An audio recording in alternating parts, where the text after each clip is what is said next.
Good.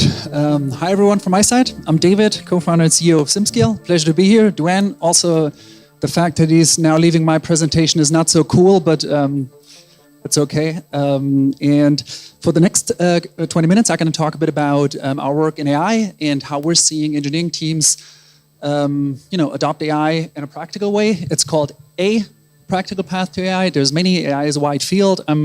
Sounds like I wasn't the first one to talk about AI today. And the reason why we're excited about AI is, frankly, we talk to a lot of engineers on a day-to-day basis, and I think everybody in the room, to some extent, cares about bits, but also about atoms. And we probably all became architects, engineers, scientists to sort of drive the world forward, to drive hardware innovation. But more often than not, as hardware engineers, we kind of get stuck with this. We join an engineering organization. By the way, that's not a political statement. I'm born in Germany, European, so this is not a political statement.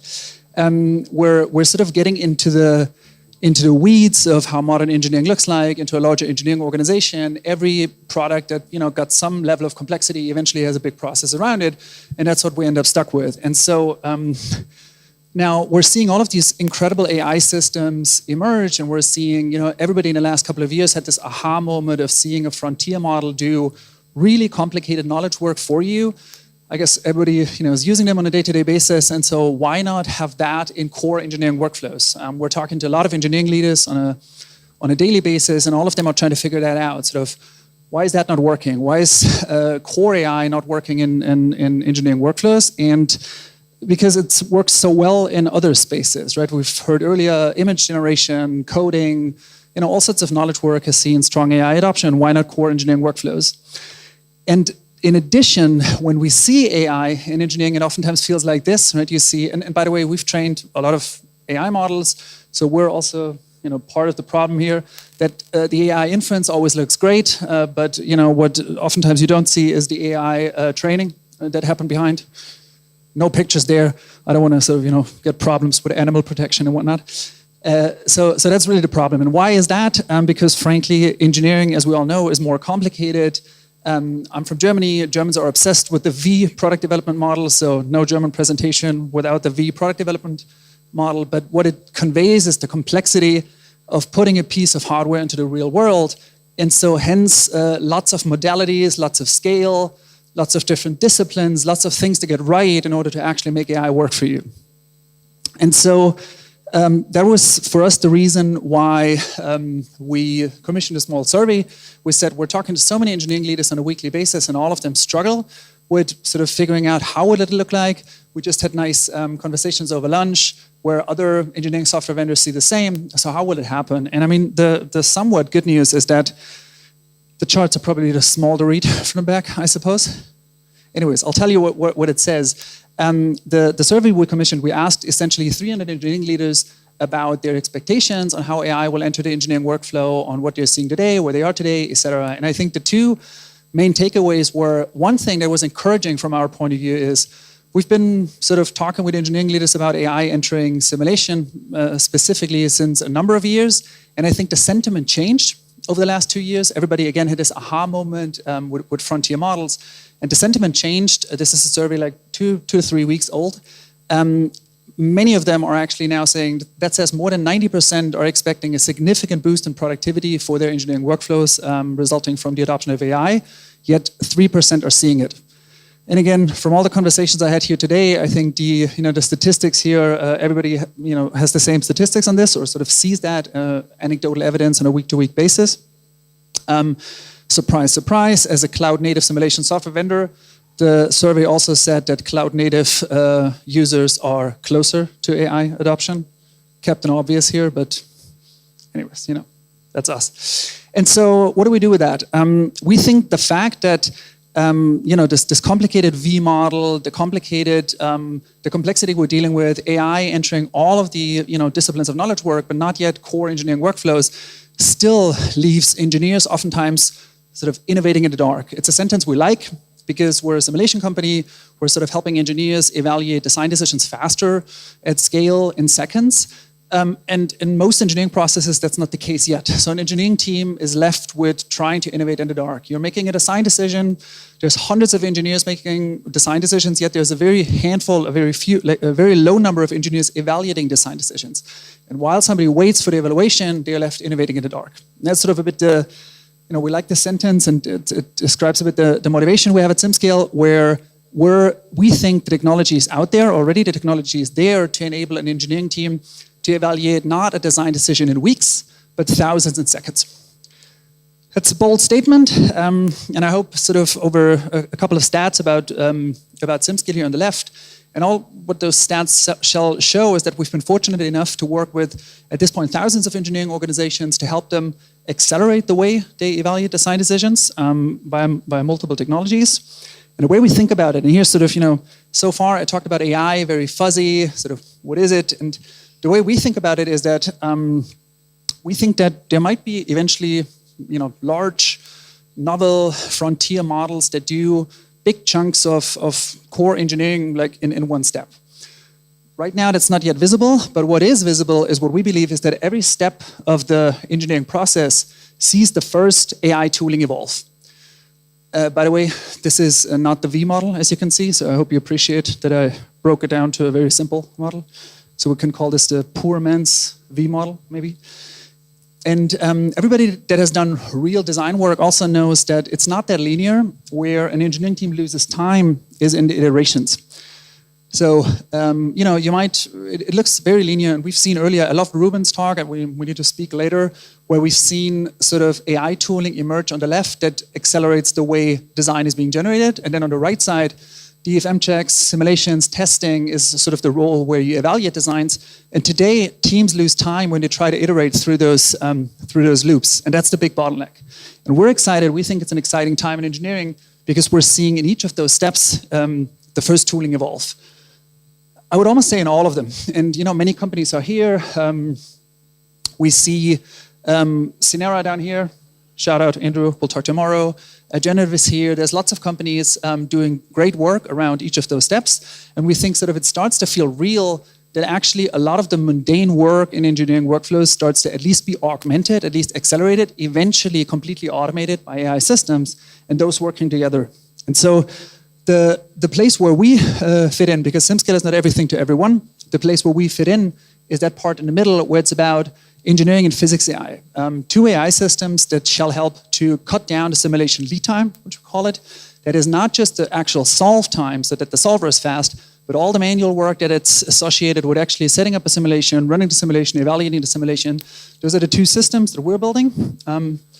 And just to double click on those, and that's sort of how we're going to market with this, is if we think about that part of the engineering process, so the system architecture has been done, requirements engineering has been done, et cetera, and you come down to that you're not actually going into mechanical design, more detailed design work, you typically start with some intent, with some parameters that you fixed. There's a manual process of somebody sitting down, creating that design, handing it over to the analysis team, methods team, whatever you want to call it.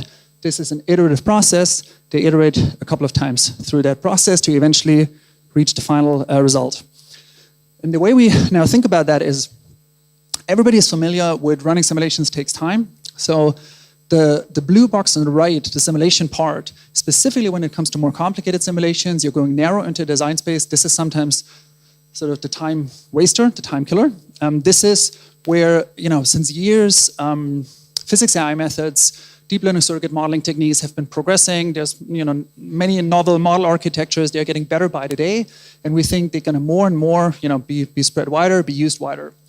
But that's not all, right? That's sort of the pure solve part. The other part is the fact, again, everybody that has run a simulation knows how long it typically takes to actually set up that analysis. It doesn't matter if you run it with a physics AI model or a normal solver, it takes a lot of manual time to set up the process, to then run it, to post-process it, to evaluate it, yada, yada, yada. And that part, from our point of view today, the frontier systems can already do a lot of work around that, given you have the right stack. And then the way we organize ourselves is all of this is agnostic to the design methodology, meaning we learned the hard way that it's hard to change an authoring workflow of a company, which is why we're building these systems agnostic. And so whatever the design approach is, those systems flange to it. Good. Now, let's take a closer look. Duane already said, I think I'm going to be the first one that tries a live demo. So let's see how that goes. So far, thanks. Appreciate it. We'll see. If it doesn't work, it's the internet here. That's always my rule. So let's take a closer look. At SimScale, on the first glance, yet another simulation software. So let's take a closer look how customers are using it. It starts with a couple of different things. First, cloud native, meaning all data that's being generated, all data that's ingested, is structured properly, lives in the cloud, accessible to the latest GPUs. We cover with native, SimScale has about 10 solvers natively integrated, 5 in CFD, a handful in FEA, a bit of EMAC, etc. So there's integrated solvers, but it plays well with third-party solvers as well. Covers a broad range of physics. Auto HPC provisioning. So depending on the simulation you want to run or the training you want to do, HPC is provisioned automatically. And then lastly, again, I always find it's funny that we're in engineering software and it's still like a new thing that's collaborative software, kind of solved in every other software vertical, but in ours, so it's out-of-the-box collaborative, meaning that engineering teams can deploy it out of the box broadly. Right? So it's not just a tool that sits somewhere in the lab, but it can be made available to the engineering team. You can send out logins. Then the next step is now that the stack is cloud-based, you have basically nicely structured semantics and syntax around the simulation setup, around the simulation results. You have nicely labeled data, etc. You can start automating certain workflows. For that, we've woven the frontier models into SimScale, and they are able to reason through simulation setups. They can reason through simulation results and the likes. And then the last part, physics AI. The moment you then have enough simulation data gathered as a team and you want to go somewhere narrow into a design space, that's when you can use deep learning surrogate modeling techniques where you train a physics AI model to go really, really fast. Good. And with that, let's take a look. I actually asked Duane if he can hold my microphone. No, I wasn't. Okay, we can see SimScale here live. All right. And can we see a little, the little manifold? That should work, right? Okay. And just like a mini setup, Duane. Good. We didn't practice that before, so I really appreciate it. So what we're going to do is we'll simply have an AI now take a look at this topology, take a look at this geometry, and actually try to set up a simulation. So let's see if this works.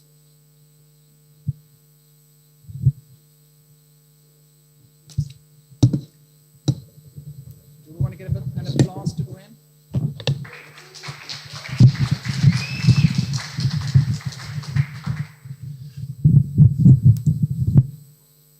Thanks. You can take a seat now. Okay.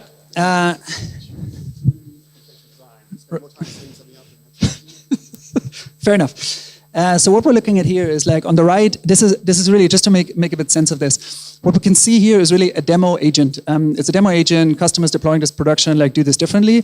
But the idea here is that you have now frontier models be connected to a simulation software in a way where context construction, prompt engineering, guardrails, data provisioning, etc. is done in the background. And so what we now prompted the agent here is say, can you evaluate the peak stress of this model? Use the CAD labels, and can you see the last sentence? I also prompted it that this is a live demo. Please try really, really hard not to screw this up. So let's see how this goes.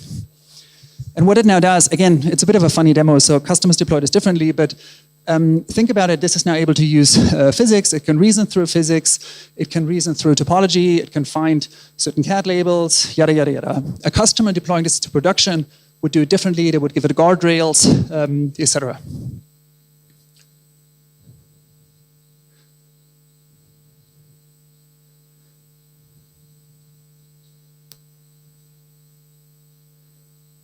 The internet is horrible here.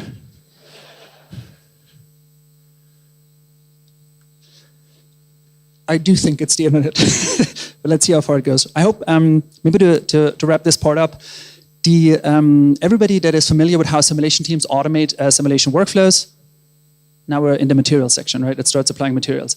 Everybody that's familiar with how simulation teams automate simulation workflows are familiar with, all of the teams have different labeling strategies, model-based systems definition strategies, how they connect the SPDM system to simulation workflows, etc. So again, in a real-world scenario, a customer would have a certain way how they automate things, and you can plug into these workflows. They would use prompt engineering, fine-tuning, etc., to actually put these agents on rails in the way they want them to. Right? So please just take it as a bit of a funny demo to see the concept. It would set up boundary conditions now in a second, I guess. Let's check at the end of the presentation and move over. Good. Mini applause for the live demo.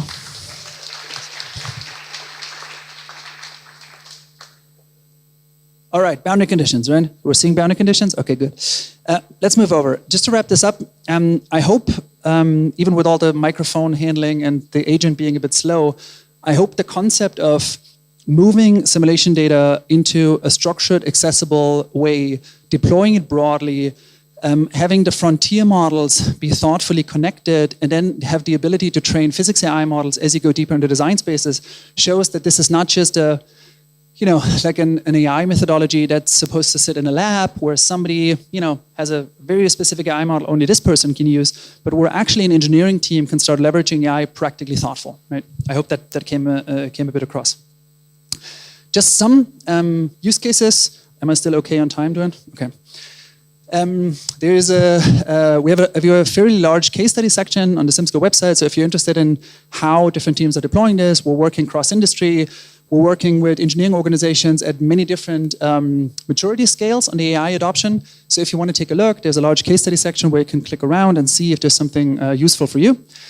A few examples on what you can now do with this, or what we've done with it, or what have customers done with it is, one interesting aspect, we've shown this at NVIDIA GTC a couple of months back, an interesting aspect about the deep learning surrogate models, those model architectures generalize better and better. There's more and more model architectures being proven out. There's a lot of interesting research happening.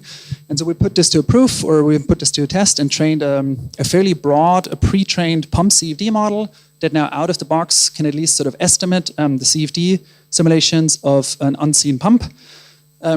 Customers typically use that then to do fine-tuning, so they train more on top of it. But what it then enables is almost instant design optimization. So we can see here now a physics AI model being hooked up with a parametric optimization run. And so on the right, this is about 300 designs, 400 designs of pumps sweeping through a design space. Again, parametric optimization is an old concept. What's interesting here is this took 5 minutes, right? Because again, instant prediction. And so it's the realm of where shape optimization can be used becomes bigger. One example, customer that put this to use. For a specific example, we can see this is a leaf blower, so an appliance example. That's a public model that has been used for pre-training. And then this is the customer model where the sort of the fine-tuning of the physics AI model has been done. And then again, the technique we've just seen to do parametric optimization for this kind of actual fan, which was an interesting one. And then some academia, this is the correlation with the actual simulation results. We see engineering teams, big engineering teams deploying this broader and broader. ITW, big tier 1 from the US, applying this technology for nonlinear FEA of snap fits. And then a couple of news around technologies. A year ago, SimScale did not support electromagnetics simulations yet. The portfolio of low-frequency electromagnetics becomes bigger and bigger. I'm a CFD person. I have only a vague idea what these things are, but hopefully some of the people here have. And then with a new partnership with Hexagon, we've integrated Hexagon's Mark. People might be familiar with it. One of the, I would say one of the most advanced nonlinear solvers, because we saw a big pull from the market. And so now topics like consumer packaged goods, ceilings, bushings, highly nonlinear applications become possible in SimScale as well. And that's one of the news. And then just to conclude, we have Brad and Max in the background. Max has been checking Facebook, and I think also Brad is not paying attention. So we have Brad and Max from NTOP here. Now SimScale also natively integrates with NTOP since a couple of weeks. We launched this just in LA with the team at NTOP. So you can now bring in implicit geometry natively. You don't need an STL, you don't need a facetation. You can bring it in SimScale. We also don't facet it. We generate a background grid right on the implicit file. People have been putting this to good use already. And then again, maybe to conclude and to bring this home, Everything inside SimScale automatically can be set up agentically. We've seen the hexagon mark simulations, for example. They, out of the box on the first release, can be set up agentically. You can now set up NTOP simulations inside SimScale agentically, and all of this works out of the box with physics AI methods. So we can see here on the lower left a small TPMS physics AI model we've trained to predict the safety performance of different TPMS structures in real time. Good. To wrap this up, we're personally very, very excited, and I think like in the lunch break when we talked about it, I think everybody feels the same way, that we think it's so obvious now that this is coming. This still needs to be defined, so there's a lot of dust that first has to settle, but no doubt engineering will look different in a couple of years. We think we see engineering leaders understanding it, engineering leaders are actively trying to figure it out, and I think it's an exciting time. Sort of this community is trying to figure it out. We're excited to be part of it, and I'm here today, all day, so if you want to chat further on that, I'm happy to. To learn more about the CDFAM Computational Design Symposium series, to see the archives of previous presentations, and to learn about future events, visit cdfam.com.